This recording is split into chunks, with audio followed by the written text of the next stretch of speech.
فیض رمضان، فیض رمضان۔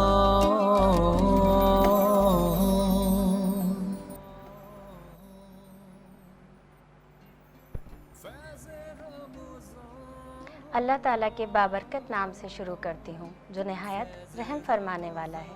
السلام علیکم ورحمۃ اللہ وبرکاتہ۔ ناظرین گرامی، آج 24 رمضان المبارک 1443 ہجری ہے۔ آپ سب روز کی طرح فیض ٹی وی نیٹ ورک سے فیض رمضان ملاحظہ فرما رہے ہیں۔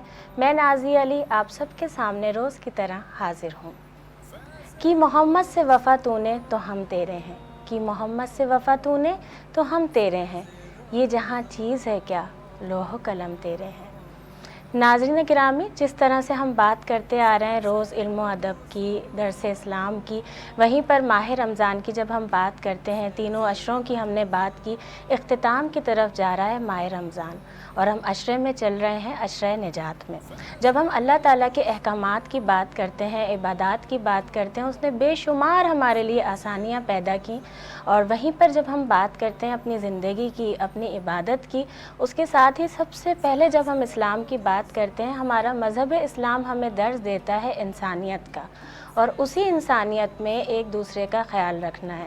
جب ہم اپنے مذہب میں اراکین کی بات کرتے ہیں، مختلف احکامات کی بات کرتے ہیں، اسی میں جب ہم دیکھتے ہیں زکوٰۃ ہو، صدقہ ہو، خیرات ہو، وہ نہ صرف جب ہم ادا کرتے ہیں سارے حقوق، اس کے ساتھ ہی ہمارے رزق میں، ہمارے مال میں برکت ہوتی ہے، لیکن اگر ہم یہ دیکھیں کہ ایک وہ مسلمان جو کہ حیثیت نہیں رکھتا ہے، ایک وہ مسلمان جو کہ وائٹ کالر ہے، غریب ہے، اور اس کے گھر کا چولہا نہیں جل رہا ہے، تو ایک دوسرے مسلمان کی مدد سے اس کے گھر کا چولہا جل جاتا ہے۔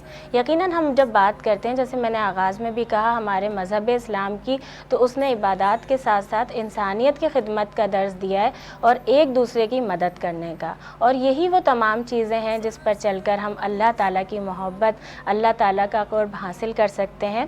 یقیناً اس پر مزید ہم بات بھی کریں گے۔ ہمارے ساتھ روز کی طرح عالم دین بھی موجود ہیں، لیکن کل جو آپ سے سوال کیا تھا، سب سے پہلے وہ آپ کو بتا دوں۔ کل ہم نے آپ سے سوال کیا تھا، روز قیامت کون سا فرشتہ سور پھونکے گا؟ روز قیامت کون سا فرشتہ سور پھونکے گا؟ 3 آپشنز آپ کو دیے تھے، حضرت جبرائیل علیہ السلام، حضرت میکائیل علیہ السلام، حضرت اسرافیل علیہ السلام۔ اس کا صحیح جواب ہے حضرت اسرافیل علیہ السلام۔ سمیرہ نے کراچی سے دیا ہے، اور سمیرہ آپ کو یقیناً جو گفٹ ہے، جیسے کہ ہمارے روز بھی ناظرین جو بھی کالرز ہیں صحیح جواب دے رہے ہیں، فیض ٹی وی نیٹ ورک کی جانب سے انہیں پہنچایا جا رہا ہے، آپ تک بھی پہنچ جائے گا۔ آج کا جو سوال ہے آپ کو وہ بتا دوں۔ آج کا ہمارا سوال ہے، ایمان مجمل کیا ہے؟ ایمان مجمل کیا ہے؟ 3 آپشنز آپ کو دے دوں میں۔ قرآن کو آخری کتاب ماننا، یہ نمبر 1 آپشن ہے۔ نمبر 2 ہے اللہ پر ایمان لانا۔ نمبر 3 آپشن آپ کے لیے ہے فرشتوں پر ایمان لانا۔ آپ اس کا صحیح جواب دے سکتے ہیں لائیو کال کے ذریعے، فیس بک پر، یوٹیوب پر، ٹویٹر پر، انسٹاگرام پہ فیض رمضان کی لائیو افطار ٹرانسمیشن کا آپ سب حصہ بن سکتے ہیں۔ میرے ساتھ آج جو عالم دین ہیں ان کی جانب، اور خاص طور پہ آج ہمارے ساتھ صرف نعت خواں نہیں، قاری اور نعت خواں بھی ہیں، تو میں ان کا تعارف کی جانب آپ کے ذریعے بڑھوں گی۔ ڈاکٹر فیصل مہدی شہریاری معروف عالم دین ہیں، اس کے ساتھ ہی جب میں نے جیسے آغاز میں کہا روز نعت خواں ہوتے ہیں، لیکن آج قاری بھی ہیں، نعت خواں بھی ہیں ماشاءاللہ سے، صدیق احمد آفاسی صاحب، دونوں کو میں خوش آمدید کروں گی فیض رمضان میں۔ السلام علیکم، کیسے ہیں آپ؟ خیریت سے ہیں؟ اللہ کا کرم، شکر۔ اچھا، رمضان کیونکہ بڑا اس وقت کچھ مشکل بھی ہوتا ہے نکلنا، لیکن یہ بھی ایک طرح دین کی خدمت ہے، جہاں ذکر کر رہے ہیں، بات کر رہے ہیں، تو آپ لوگوں کی آمد کا شکریہ۔ وہیں پر میں آغاز کرنا چاہوں گی، جیسے میں نے اپنے ناظرین کو بھی بتایا کہ اللہ تعالیٰ نے تو ہر جگہ ہمارے یہاں، یعنی اسلام کی جب ہم بات کرتے ہیں، خوبصورتی یہ ہے کہ ہم شاید کچھ بھی نہیں ہیں، کوئی حیثیت انسان کی نہیں ہے، کوئی عمل نہیں ہے، عمل سے خالی لوگ، لیکن آسانی فرمائی ہے۔ زکوٰۃ سے آغاز کرتے ہیں، بسم اللہ کیجئے کہ زکوٰۃ کا اگر ہم نظر ڈالیں تو اس کی شرعی حیثیت کیا ہے؟ اعوذ باللہ من الشیطان اللعین الرجیم، بسم اللہ الرحمن الرحیم، رب اشرح لی صدری ویسر لی امری واحلل عقدۃ من لسانی یفقہوا قولی۔ یا ایھا الذین آمنوا کتب علیکم الصیام کما کتب علی الذین من قبلکم لعلکم تتقون، صدق اللہ العلی العظیم۔ سب سے پہلے میں آپ کا اور آپ کی فیض ٹی وی کی پوری ٹیم کا شکریہ ادا کرتا ہوں کہ آج آپ نے اس ٹرانسمیشن میں مدعو کیا، یقیناً آج کی مناسبت سے زکوٰۃ سے متعلق اہم سوال ہے۔ ہم ماہ رمضان کے اس آخری عشرے میں داخل ہو چکے ہیں جو رحمتوں، عظمتوں اور برکتوں کا عشرہ ہے۔ ماہ رمضان مکمل اپنے عروج پر ہے، اپنے عروج پر ہے، اور انہی ایام میں، انہی دنوں میں، طاق راتوں میں ہمیں شب قدر کی تلاش کا حکم بھی ہے کہ انہی دنوں میں سے ایک دن شب قدر ہے جو شب نزول قرآن بھی ہے، اور تقدیر ساز رات ہے جس میں ایک رات کی عبادت کا ثواب 83 سال 4 مہینہ اگر کوئی انسان عبادت کرتا ہے تو اتنا اجر و ثواب اللہ سبحانہ وتعالیٰ نے اس انسان کو، اس مومن کو دینے کا وعدہ کیا ہے۔ خود رمضان کا جو فلسفہ، جو آبجیکٹیو قرآن مجید نے بیان کیا وہ لعلکم تتقون ہے، بالکل، تاکہ اس عبادت کے ذریعے سے تمہارے اندر تقوی آ جائے۔ اور اس آیت کے آغاز میں کہا کہ تم سے پہلے والی امتوں پہ بھی ہم نے روزہ فرض کیا تھا، اور پھر تم پہ بھی ہم نے روزے فرض کر دیے۔ یہاں اس ماہ رمضان المبارک کی جو عبادت ہے اس کا انسان کی فطرت سے جو گہرا تعلق، اس تعلق کو ظاہر کرتا ہے کہ روزہ انسان کی فطری ضرورت ہے۔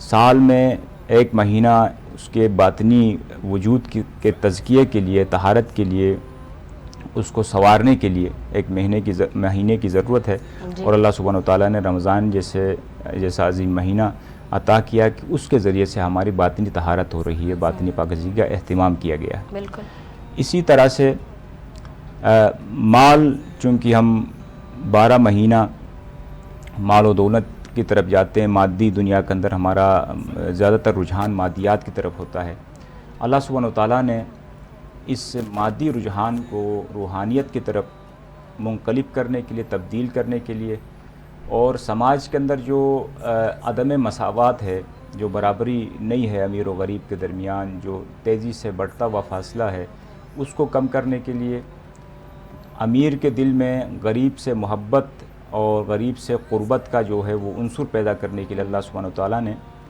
اسی طرح کی عبادت رکھی ہے جس کا نام ہے زکوٰۃ۔ بالکل، بالکل، زکوٰۃ کا جو لفظی معنی ہے پاک کرنا، نشو و نما پانا، آگے بڑھانا۔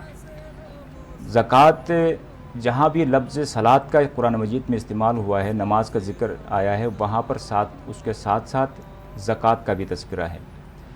ایک اسلامی اور ایک سماجی معاشرے کی تشکیل جہاں بہت ساری معنوی عبادات ہیں، ان کے ساتھ ساتھ اقتصادی طور پر ایک بہترین نظام جب تک وجود میں نہ آئے، ایک اسلامی اور فلاحی ریاست کا وجود اور تصور ممکن نہیں ہے۔ بالکل، بالکل، اللہ سبحانہ وتعالیٰ نے اسی لیے نماز کے ساتھ ساتھ زکوٰۃ کا تذکرہ کیا ہے، تاکہ زکوٰۃ کے ذریعے سے امیر اور غریب کے درمیان اس بڑھتا ہوا جو فاصلہ ہے اس کو کم کیا جائے، غریب کے ساتھ تعاون کا جو جذبہ ہے وہ امیر کے اندر پیدا ہو۔ اگر زکوٰۃ جیسی عبادت سے انسان دور رہے گا، زکوٰۃ نہیں دے گا، اس کا اجر و ثواب سے اپنے آپ کو محروم کرے گا، تو یہاں تکبر انسان کے اندر پیدا ہوگا، اور مال سے جو محبت کا جو وہ ہے عنصر وہ زیادہ بڑھے گا۔ زکوٰۃ کے علاوہ ایک اور چیز ہے جس کی طرف بھی قرآن مجید نے زیادہ توجہ دلائی ہے، وہ ہے مما رزقناہم ینفقون۔ قرآن مجید کے اندر آیت ہے انفاق فی سبیل اللہ۔ نبی مکرم کی ذات گرامی کے اندر، اس حیات طیبہ کے اندر جب ہم دیکھتے ہیں تو اللہ کے نبی نے کبھی زکوٰۃ نہیں دی۔ یہ ایک بڑا عجیب و غریب جملہ ہے، چونکہ زکوٰۃ کا جو نصاب ہے، اتنا مال و دولت سرکار دو عالم کے پاس جمع ہی نہیں ہوتا تھا۔ جب بھی دولت جمع ہوتا تھا اس کی بھی شرائط ہیں کہ کس طرح سے کس کو ادا کرتے، انفاق کرتے تھے اللہ کے نبی۔ بالکل، زکوٰۃ میں 2.5% مال کا 2.5% دینا پڑتا ہے، اور انفاق فی سبیل اللہ کا کوئی مقدار نہیں ہے، جتنا دولت ہو وہ انفاق کیا جاتا ہے۔ اللہ کے نبی کی زندگی کے اندر ہمیں یہ نظر آتا ہے کہ وہ انفاق فی سبیل اللہ کو زیادہ اہمیت دیتے تھے، اور مال کو جمع نہیں کرتے تھے، وہ جتنا مال آتا تھا وہ لوگوں میں، غریبوں میں تقسیم کرتے تھے۔ اور زکوٰۃ چونکہ مال کا 2.5% ہے، اور زکوٰۃ کے ساتھ ساتھ ہمارے ہاں ایک اور عبادت ہے جو مالی عبادت کہا جاتا ہے، وہ خمس ہے، مال کا 5واں حصہ۔ یہ بھی دولت کے منصفانہ تقسیم کا ایک طریقہ ہے، اور اس کے علاوہ زکوٰۃ کی ایک اور قسم ہے جسے زکوٰۃ فطرہ کہا جاتا ہے، بالکل، جو بدن کے زکوٰۃ ہے، ماہ رمضان کے اختتام پر عید کے دن دیا جاتا ہے۔ اور ان سب کا جو تعلق ہے وہ سماجی طور پر ہم آہنگی اور برابری انسانی معاشرے کے اندر پیدا کرنے کے لیے اللہ اور ایک سبحانہ دوسرے کی وتعالیٰ مدد ہو جائے، آپس میں ایک دوسرے کی مدد ہو جائے جی بالکل۔ بالکل، اس پر مزید بھی ہم بات کریں گے۔ ناظرین، آپ سب دیکھ رہے ہیں فیض رمضان، ابھی حاضر ہوتے ہیں ایک وقفے کے بعد۔